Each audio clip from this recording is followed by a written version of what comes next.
Welcome to news and views. మనం చూస్తున్నాము తెలంగాణ రాష్ట్రం ఏర్పడిన తర్వాత ఒక దశాబ్దం తర్వాత కొత్తగా ప్రభుత్వం ఏర్పడి సంవత్సర కాలం పూర్తి చేసుకునే నేపథ్యంలో తెలంగాణ రాష్ట్ర ప్రభుత్వం తన విజయోత్సవాలను నిర్వహించుకుంటుంది. దానికి సంబంధించిన వార్తలు మనకి అన్ని వార్తాపత్రికలను కనిపిస్తుంటే, ముఖ్యంగా తెలంగాణ తల్లి విగ్రహానికి సంబంధించి గత కొంతకాలంగా జరుగుతున్న ఏదైతే డిస్కషన్ ఉందో దానికి ఎండ్ కార్డ్ పడినట్టుగా మనకు కనిపిస్తుంది. ఈ నెల 9వ తారీఖున ప్రతిష్టాపనకు రంగం సిద్ధం చేసిన నేపథ్యంలో నమూనా చిత్రాన్ని ప్రభుత్వం నిన్న విడుదల చేసింది. దానికి సంబంధించిన వార్త మనకు కనిపిస్తుంటే, తప్పు చేస్తే ప్రోటోకాల్స్ ఉండవు అంటూ ఈనాడు పత్రికలో వచ్చిన వార్తకు సంబంధించి మనం ఇక్కడ చూడాల్సిన పరిస్థితి కనిపిస్తుంది. అందులో ముఖ్యంగా నేరగాళ్లు భయపడేలా పోలీసింగ్ చేయాలి, బాధితులతో మాత్రమే ఫ్రెండ్లీగా ఉండాలి, ఈ ప్రభుత్వంలో పోలీసులకు స్వేచ్ఛ ఉంటుంది, హోంగార్డుల రోజువారీ వేతనము 1000 రూపాయలు పెంచినట్టుగా తీసుకున్న నిర్ణయం, అలాగే ప్రమాదవశాత్తు చనిపోతే 5 లక్షల పరిహారం అందించబోతున్నట్టుగా రేవంత్ రెడ్డి చేసిన వ్యాఖ్యలకు సంబంధించిన వార్త మనకు కనిపిస్తుంది. అదే సందర్భంలో రాజ్యసభలో కరెన్సీ కలకలం అంటూ కాంగ్రెస్ ఎంపీ సింఘ్వి సిడ్ వద్ద కనిపించిన నోట్ల కట్ట దర్యాప్తునకు ఆదేశించామన్న చైర్మన్ ధన్ఖడ్, అలాగే అధికార విపక్ష సభ్యుల మధ్య మాటల యుద్ధానికి సంబంధించి ఆ డబ్బు తనది కాదంటూ సింఘ్వి చేసిన వ్యాఖ్యలకు సంబంధించిన వార్త మనకు కనిపిస్తుంది. ఇక నేడు భాజపా పౌరసభ అంటూ జాతీయ అధ్యక్షుడు జేపీ నడ్డా హాజరు కాబోతున్న సభకు సంబంధించిన వార్త మనకు కనిపిస్తుంది. తెలంగాణలో ఏదైతే ప్రభుత్వ వైఫల్యాలను ఎండగడతామంటూ బండి సంజయ్ చేసిన వ్యాఖ్యలు కూడా మనకు కనిపిస్తుంది. ఇక తెలంగాణకు 7 నవోదయ విద్యాలయాలు కేంద్ర ఆర్థిక వ్యవహారాల కేబినెట్ కమిటీ నిర్ణయం తీసుకున్న నేపథ్యంలో మొత్తం 16కు ఈ పాఠశాల సంఖ్య చేరుకోబోతుందంటూ ఇచ్చిన వ్యాఖ్యలు వార్త మనకు కనిపిస్తుంది. ఇక V6 మన వెలుగు పత్రికను గమనిస్తే, వెలుగు పత్రికలో ఇదే వార్తకు సంబంధించి మనకు కనిపిస్తున్నాయి. ఇక నేరగాళ్లకు నో ప్రోటోకాల్, వాళ్ళు రాజకీయ నాయకులు అయినా సరే అంటూ సీఎం రేవంత్ రెడ్డి చేసిన వ్యాఖ్యలకు సంబంధించిన వార్త మనకు కనిపిస్తుంటే, ఇక అన్ని రంగాల అభివృద్ధికి విజన్ డాక్యుమెంట్ అంటూ 2027 టార్గెట్తో రూపొందిస్తున్నామంటూ డిప్యూటీ సీఎం బట్టి చేసిన వ్యాఖ్యలకు సంబంధించిన వార్త మనకు కనిపిస్తుంది. 2035 నాటికి 40,000 మెగావాట్ల గ్రీన్ ఎనర్జీ ఉత్పత్తికి ప్లాన్ చేస్తున్నట్టుగా వార్త మనకు కనిపిస్తుంది.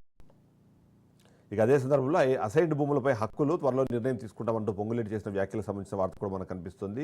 ఇక ఢిల్లీ బార్డర్లో టెన్షన్, రైతుల మార్చును అడ్డుకున్న పోలీసులు, శంభు బార్డర్ వద్ద తోపులాట జరిగి టియర్ గ్యాస్ ప్రయోగించేదాకా అక్కడ ఆందోళన వెళ్ళిన పరిస్థితుల్లో పలువురు రైతులకు అస్వస్థత, అలాగే మార్చి తాత్కాలికంగా రద్దు చేసిన పరిస్థితి మనకు కనిపిస్తుంది. ఇక నమస్తే తెలంగాణకు సంబంధించి చూస్తే, ఏదైతే విజయోత్సవాలకు సంబంధించిన వార్తలపైన డిఫరెంట్గా వాళ్ళు రెస్పాండ్ అయినట్టుగా మనకు కనిపిస్తుంది. అందులో తెలంగాణ తల్ల, కాంగ్రెస్ తల్ల, రూపు మార్చడమా రూపు మాపడమా, ఏంటి అసలు వీళ్ళ ఉద్దేశం అంటూ మూర్తిభవించిన ఉద్యమ స్ఫూర్తి గతంలో తెలంగాణ తల్లి ఉంటే 2006లోనే ఊరూర విగ్రహాలు రూపునిచ్చి ఊరూర విగ్రహాలు నెలకొల్పాం. 18 ఏళ్ల తర్వాత కాంగ్రెస్ సర్కారు మార్పులు చేయడము, దేవత రూపం మార్పుపై కవి గాయకుల ఆగ్రహం అంటూ ఒక వార్త మనకు కనిపిస్తుంది. రేవంత్ రెడ్డి ఇదేం కుటిల నీతి, గోప్యంగా విగ్రహం ఏర్పాటు ఎందుకు, భరతమాత రూపాన్ని మోదీ మార్చాడా, అలాగే తెలుగు తల్లి కన్నడ తల్లి విగ్రహాల స్వరూపాన్ని మేమైనా మార్చడం అంటూ ఆయన చేసిన వ్యాఖ్యలకు సంబంధించిన వార్త మనకు కనిపిస్తుంది. కేటీఆర్ చేసిన వ్యాఖ్యలు.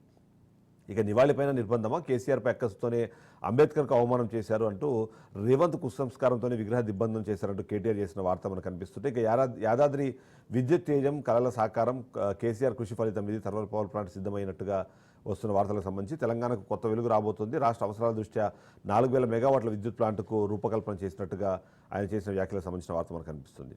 ఇక నమ్మి వచ్చినాం నట్టేట ముంచొద్దు అంటూ గోడ దిక్కిన ఎమ్మెల్యేలు గోడు వెళ్ళబూసుకుంటున్నారంటూ మరో వార్త మనకు కనిపిస్తుంటే, మరోవైపు అంబేద్కర్ వర్సిటీ వీసీగా గంట చక్రపాణిని నియమించిన వార్త మనకు కనిపిస్తుంది. ఇక వెలవల్లారా మిమ్మల్ని చంపి తీరుతా అంటూ నేను ఏదైతే షాద్నగర్ శాసనసభ్యుడు చేసిన వ్యాఖ్యలకు సంబంధించిన వార్త కూడా ఇక్కడ కనిపిస్తుంది.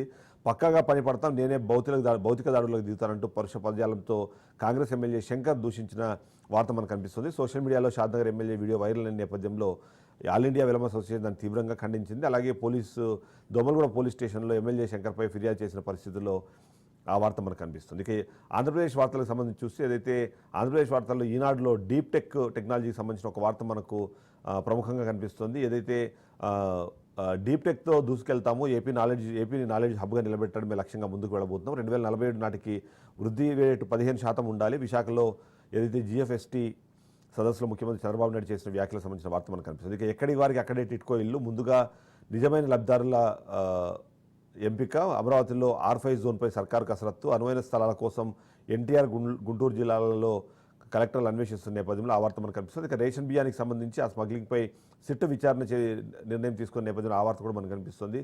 వినీత్ బ్రిజ్లాల్ నేతృత్వంలో CID IG సిట్ ఏర్పాటు చేశారు. కాకినాడ పరిధిలో నమోదైన 13 కేసులు అప్పగించిన నేపథ్యంలో ఆ వార్త మనకు కనిపిస్తుంది.